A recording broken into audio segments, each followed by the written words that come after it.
Bonjour à tous. Alors, il y a pas longtemps, j'ai fait une vidéo sur les web spinners chamans, donc les chamans araignées, en disant que je pensais qu'ils étaient extrêmement forts, notamment le petit, mais la grosse aussi, en partie parce que les optimisations sont très fortes sur elle, parce que les optimisations Gloom euh, sont assez mauvaises sur la plupart des héros, surtout les petits héros. On voit souvent des squeak boss avec des boucliers crevards, etc. C'est vraiment pas terrible sur eux, mais sur les gros personnages, comme la mangleur, le troll et encore plus sur l'araignée, ça devient vraiment intéressant. Et là, cette game, elle est bien parce que ça, c'est une vérification empirique. Alors bien sûr, un exemple ne vaut pas, c'est pas parce qu'elle était forte dans cette game-là que ce sera toujours le cas, mais c'est quand même, voilà, ça contribue à montrer que j'ai quand même un peu raison quand je dis que l'araignée est très forte. Et dans cette partie, vous allez voir que elle a taffé beaucoup. Donc elle a détruit notamment, allez peut-être 400 points, je sais pas comment ça vaut. Il y a le régiment de renom Slave to Darkness que j'ai affronté là, en Sage. Les mecs on save à 2 quand ils sont sur des objectifs. Et ça peut se stack avec manifestement avec un défenseur donc ils peuvent potentiellement être save à 1. Elle a tué les 5 cavaliers et le héros. Donc je crois que le régiment vaut dans les entre 400 et 500. Donc elle a tué, on va dire, les 2 tiers du régiment et elle a pas fait que ça. Euh, Ça me paraît être quand même pas mal, hein. Notamment grâce à ses crit mortels. Parce que quand elle est sous la bonne lune, crit mortel sur du 5, en fait, sur une araignée, normalement, il n'y a que 4 attaques qui en bénéficient. Donc quand vous avez de la chance, vous mettez 3 BM, beaucoup de chance, vous mettez 6 BM, ça s'arrête là. Sauf que le web spinner chaman, sur araignée, et ben le petit chaman à la con, qui d'habitude fait jamais rien quand il est à pied, parce qu'il meurt directement, donc on l'envoie pas au corps à corps. Bah là, il y a un chaman sur l'araignée, donc ça rajoute encore des BM. Vous vous retrouvez avec 7 attaques qui font des BM sur du 5. Alors là, c'est les 3 autres, elles sont pas flap 3, elles sont D3, mais on peut quand même faire beaucoup de BM. Ensuite, l'autre, il vous frappe avec le bouclier à chaque 1, il prend des BM. Sur des cavaliers, bah, vous avez beaucoup d'attaques en souvent sur les cavaliers, parce que vous avez deux trois attaques de monture à la con qui traînent, qui vont pas vous faire de dégâts, mais lui il va faire des 1. Ensuite, vous allez, comme c'est un gros monstre, il peut power through. Là, je suis dans l'allégeance Gloomspite Orb, je sais plus comment elle s'appelle, où on peut pile in à la fin d'un tour pour remettre des 3 BM. Donc en fait, finalement, quand on accumule tout ça, bah, ça fait beaucoup de BM et des mecs save à 1, bah, on arrive à les tuer. Et donc on va voir ça tout de suite. Donc là, le Tsench, donc il joue dans le lore où il peut mettre moins un touche Ward à 5. Donc ça va être dans son blob central avec les 2 fois 20 Sangor, les 12 000 magiciens pour relancer les dés, mettre tous les buffs qui vont bien et tout. Et donc comme je disais, le régiment de Rénon pour avoir des STD bien armurés qui sont encore plus unsafe quand ils sont sur les objets qu'ils contrôlent. Donc ça défend assez bien. Et moi, de mon côté, je continue à tester mon petit Grenock, le mercenaire anti-infanterie. Et là, j'ai mis plein de fanatiques. Voilà, j'ai mis les fanatiques Strike First, qui sont difficiles à setup, mais je me suis dit avec Kravos, pourquoi pas, ça peut marcher. Et on va voir ça. Bon, ils sont vraiment pas faciles à utiliser, mais ça fait quand même des dégâts, donc c'est pas mauvais. Alors, donc, moi je suis en 4 pauses, lui en 5. Il est tellement éloigné que je voyais pas trop de trucs à faire, donc je l'ai laissé commencer. Il a commencé à mettre ses buffs de défense, donc moins un touche ward à 5 sur les 25 gorges centraux. Et il a voulu push avec sa cavalerie du côté où j'avais mis juste mon Spider-Man. Et sauf qu'en fait, bah, comme ma grosse araignée peut avoir coursé charge et traversé les décors, et que comme je vous ai expliqué, elle peut mettre beaucoup de BM, et ben elle va se charger de ce combat qui est son combat privilégié. Pas du tout envie d'envoyer dans les Tsangors, mais contre eux, elle peut faire des trucs. En plus, les cavaliers aiment pas du tout être chargés parce qu'ils font beaucoup moins de dégâts s'ils chargent pas. Et donc, ce qui va se passer, c'est que à mon T1, on va tenter ce petit duel. Donc, en fait, je vais téléporter Spider-Man sur un de plus pour le mettre à portée de l'araignée, pour lui donner pour lui donner course et charge, je vais lui donner course et charge. Je vais foncer ce qui me fait avancer à peine de quelques pouces en réalité. J'ai même payé ma course auto, mais juste pour avancer de 4 de plus. Voilà, je voulais pas. En fait, il avait même son redeploy était pas trop gênant parce qu'en fait, il a le héros et les cavaliers collés. Mais bon, je voulais essayer de fiabiliser au maximum mon truc, même sans le sort, ça aurait pu marcher, mais autant fiabiliser au mieux. Donc j'ai lancé 2 sorts, course et charge, et après l'araignée elle-même a lancé pas de redeploy sur les cavaliers. Ils auraient, voilà, parce que je voulais pas qu'ils aillent trop à droite parce que s'ils allaient trop à droite, j'aurais chargé le héros. C'était déjà bien de tuer le héros, mais ou en tout cas d'essayer. Mais je voulais engluer les cavaliers. C'était ça mon plan. Donc voilà, j'ai essayé de faire ça. Ça a marché, donc tant mieux, on est content. Après, je suis en caste +2 sur l'araignée, parce que caste +1 avec son passif. Et après, j'ai payé l'item à 20 points pour avoir un deuxième +1. Donc caste +2, c'est quand même pas mal. Et de l'autre côté, je cours avec tout pour essayer de push mon restless énergie et mes trésors. Donc il faut que j'aille chercher l'objectif qui est chez lui le plus vite possible. Je mets mes fanatiques près de l'Arcane Power pour pas qu'ils se fassent tirer dessus et qu'ils prennent de sorts. Et je mets Kragnos à côté, comme ça s'il vient chercher Kragnos, de ce côté-là, il sera entre mon Gargante et Kragnos où il y a 6, quelque chose. Donc en fait, s'il arrive avec un socle de 32, il est forcément engagé avec les deux gros. Donc il va prendre des dégâts et en plus il sera en moins une attaque avec les fanatiques. Et de ce côté-là, bah, il y a les Stabas qui me protègent, donc on est plutôt tranquille. Donc là, l'araignée, en fait, elle va réussir à tuer le héros, parce que je vais faire assez de BM. Donc j'ai 7 attaques qui font des BM, le héros a, je sais plus, 6 ou 8 PV, je sais plus. Et donc avec mes BM, je vais réussir à le tuer. Ensuite, je vais power through. Fin de tour, j'avais oublié de faire mon piling de D3, donc là, les dégâts, on les a pas mis, mais au tour d'après, on a rajouté mes D3 dégâts de peeling que j'ai le droit à mon fin de tour. Et en plus, quand il m'a frappé dessus avec ses cavaliers, il a pris de l'IVM. Donc voilà, j'ai réussi à tuer le héros. C'était pas garanti, mais voilà, au moins ça, j'ai tenté le coup. J'ai fait, je crois, 2-5 rien que sur mes grosses pattes. Donc j'ai même pas eu besoin de lancer toutes mes attaques, je crois, pour le tuer, parce que j'ai eu assez de chance. Les 4 attaques qui sont flat 3 BM, j'ai fait 2-5, donc j'ai mis 6 BM. Et après, je lui ai mis le 7. Ouais, ça, je devais avoir 7 PV, je crois. Donc après, je l'ai fini. Même je l'avais tiré dessus, si je lui avais mis un PV en le tirant dessus. Enfin bref, je le tue et je gratouille les cavaliers, notamment qui se prennent des BM en me frappant. Ensuite, je prends le double parce que pourquoi pas. J'envoie mon Gargante dans les guerriers là-haut et Kragnos tente une petite percée là sur le flanc de son dispositif avec un premier pack de 5 fanatiques que je vais libérer. Alors j'ai un pack de 10 et un pack de 5. Donc là, il n'y avait pas trop la place pour le pack de 10, donc j'en ai envoyé 5, plus les 5 fanatiques de debuff, qui donnent aussi plus une attaque. Ah oui, c'est pas les sogs, hein, j'ai pas précisé. C'est les fanatiques, donc comme pré-move de début de partie, qui m'a permis aussi d'ailleurs de taguer l'objectif au début pour pas qu'il ait le mort, et pour commencer à me projeter. Et là, ça va me permettre d'avoir plus une attaque sur mes 5 fanatiques, pour buffer un peu leurs dégâts, et en même temps, s'il décide de frapper Kragnos, il sera que en 1 attaque sur cette Sangor, donc il va pas faire grand chose. Et donc forcément, bah, il va décider de tuer les fanatiques.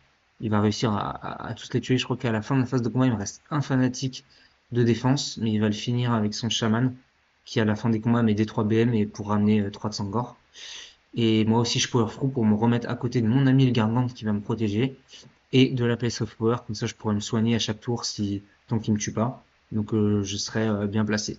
Donc, j'ai réussi quand même à tuer pas mal de Tsangor au prix de 10 fanatiques perdus. Bon, c'est un peu, j'aurais bien aimé en garder un, mais bon, c'est pas mauvais en soi. Et le Warstomper commence à dégommer un peu des Warriors. Il a fait quasiment rien sur ses attaques, je crois, pas grand chose. C'est très swingy, hein, les 4+. En plus, comme lui, plus ses adversaires sont nombreux, plus il est fort. Donc là, il était pas assez nombreux. En plus, c'est un peu con. Alors, ses Rampage sont géniaux. Je lui ai mis plein de BM dans la partie avec mes Rampage. Et aussi avec le truc où je peux choper un gars et le balancer pour faire des BM, c'est bien. Mais en fait, ça, ça fait que si vous le faites sur une unité de 10, par exemple, bah, vous tuez un mec au Rampage, bah, vous perdez déjà 2 attaques. En fait, c'est des Rampages qui sont forts, mais qui synergisent mal avec sa règle où il gagne des attaques par tranche de 5 d'adversaire. C'est un petit peu con, mais c'est comme ça, on va pas se plaindre. Et là, l'araignée, voilà, comme je disais, boum boum, des BM. Donc, il va faire des 1, il va se prendre des BM, je vais lui remettre des BM en le frappant. Et donc, en fait, l'araignée, en 2 tours, elle a sorti, je sais pas combien de points de Slave to Darkness, et elle a gagné son flanc, elle a pris 7 de dégâts. Elle a bousillé toute la cavalerie STD en face, et là, elle a un champ libre pour aller récupérer l'objectif en face. Donc, juste MVP de la game, en fait. Alors, je vais pas jusqu'à dire que c'est l'araignée qui a gagné, mais presque, quoi. Elle m'a vraiment mis dans une très bonne situation où, en fait, après, j'ai pu contrôler tous les flancs.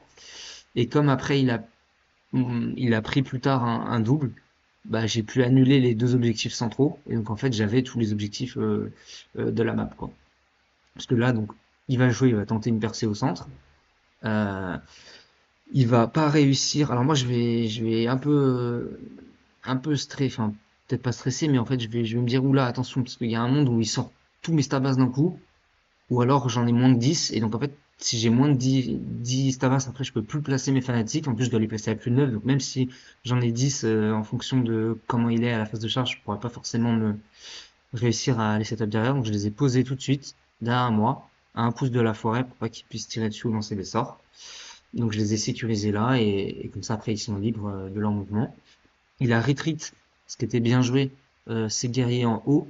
Comme ça, en fait, ça me force à payer 2 CP avec mon Gargant, ce qui est quand même très cher pour le poursuivre, parce qu'en fait, sinon, si je le laisse comme ça, bah, à mon tour, ça veut dire que le Gargant doit encore aller chercher, il fait pas autre chose, il va pas, par exemple, essayer de push le Restless 2, alors, sachant que là, pour l'instant, j'ai toujours pas fait de tactique, j'ai fait 8 et 8 de primaire, donc, comme j'ai pris le double, hein, j'avais pas fait de tactique, il faut que je fasse mon Restless 1, avec l'araignée à droite, mais à un moment donné, il va falloir que je fasse mon Restless 2 peut-être au milieu. Enfin, voilà, mon Gargant, il a pas envie de passer sa game non plus ici.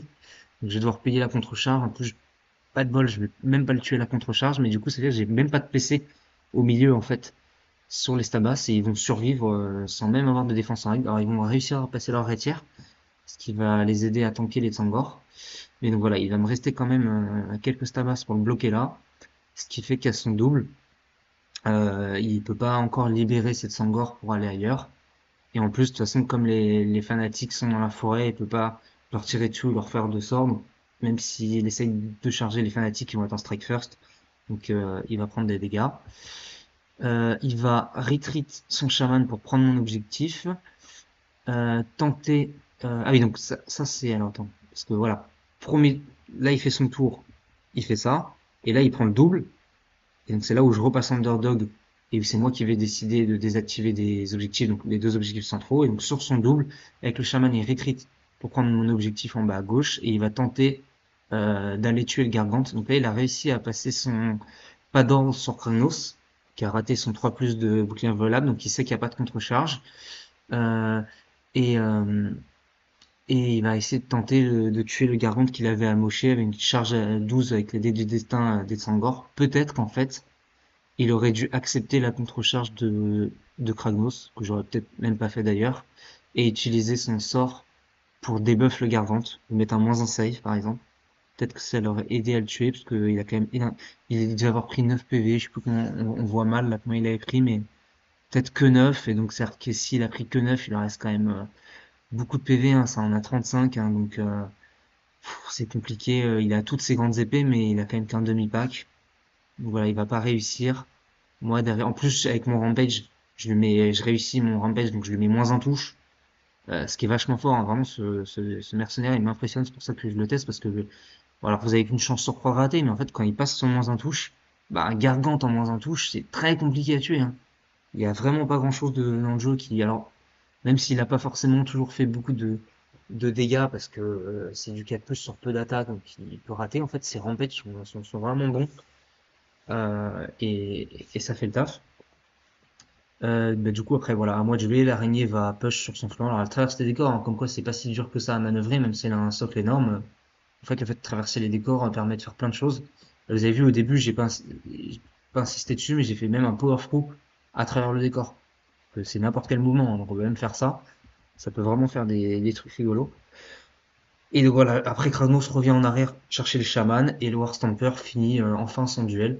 Donc en fait, j'ai les quatre objectifs, tous les côtés. Je récupère un trésor, je fais enfin mon restless, donc là je commence à faire des tactiques. Et du coup on a arrêté la partie là parce il a abandonné, il avait plus trop de solutions. Parce que là j'ai désactivé les deux objectifs centraux. Tant que je prends pas de double, je continue à faire ça. Donc en fait là j'ai les quatre bords et il peut pas faire grand chose si c'est lui qui joue. Il aura zéro de primaire. Et si c'est moi, bah en fait je lui envoie les fanatiques et Kragnos dans... Enfin, je peux quasiment le table raser, en fait, avec ce qui me reste. Et en plus, là, il me reste un PC à la fin de mon tour. Donc là, je peux ramener 20 stabas sur mon objectif en bas à gauche pour pas qu'il le récupère avec le pigeon ou je sais pas quoi. Et ensuite, voilà, je peux l'attaquer. Donc voilà, c'était assez rigolo de voir ce que l'araignée a pu faire. gagner complètement son duel contre des STD en save à 1, quoi. Il était vraiment, enfin en save à 1. Il était en save à 3 avec le plus 1 parce qu'il mettait ses gars sur l'objectif, toujours avec un pied sur l'objectif. Donc il était en save à 2 en permanence et quand il met sa défense à 1, il passe en save à 1. Mais voilà, avec toutes les crits mortelles qu'elle fait, avec multiples sources, encore une fois, j'insiste, hein, c'est pas juste 4 attaques de pattes, c'est 4 attaques de pattes, plus 3 attaques de chaman. Ensuite, vous avez, quand l'autre va vous frapper, à chaque fois qu'il va faire des 1 grâce à l'item, évidemment c'est pas de base, mais l'item sur elle c'est fort, parce que vous l'envoyez au corps à corps, elle a 16 PV, save à 4, donc elle va pas mourir en 2 secondes, l'autre il va avoir le temps de jeter plein de dés, de faire plein de 1, et petit à petit il va prendre des BM. De temps en temps vous allez faire un port fou, si vous êtes dans l'allégeance qui va bien, bah à la fin de votre tour vous lui remettez des 3 BM. Bah en fait quand vous accumulez tout ça, bah contre de l'élite, ça peut marcher. Après, faut pas non plus l'envoyer contre des trucs. Là, contre de la cavalerie, c'est bien parce que lui, il est que dégâts. Si c'est moi qui le charge et comme j'ai une bonne projection, j'ai la capacité de le faire, il va pas me faire beaucoup de dégâts. Si ça avait été des trucs qui sont en permanence dégâts 2, ça aurait pu être plus compliqué. Mais ça dépend. Et encore, ça dépend quoi. Des Soulsworn, je pense qu'elle peut gagner son duel. Des Annihilators, évidemment, elle peut se faire déglinguer. Mais moi, j'hésiterais même pas à charger des Soulsworn avec elle, hein. Parce que voilà, si j'arrive à tuer quelques gars, d'en tuer un, à chaque fois qu'il va frapper, ouais, il peut encore en perdre un, petit à petit, je peux y arriver. C'est peut-être moins facile, mais ça peut le faire. Et donc voilà, game rigolote et qui montre que l'araignée a un potentiel extraordinaire.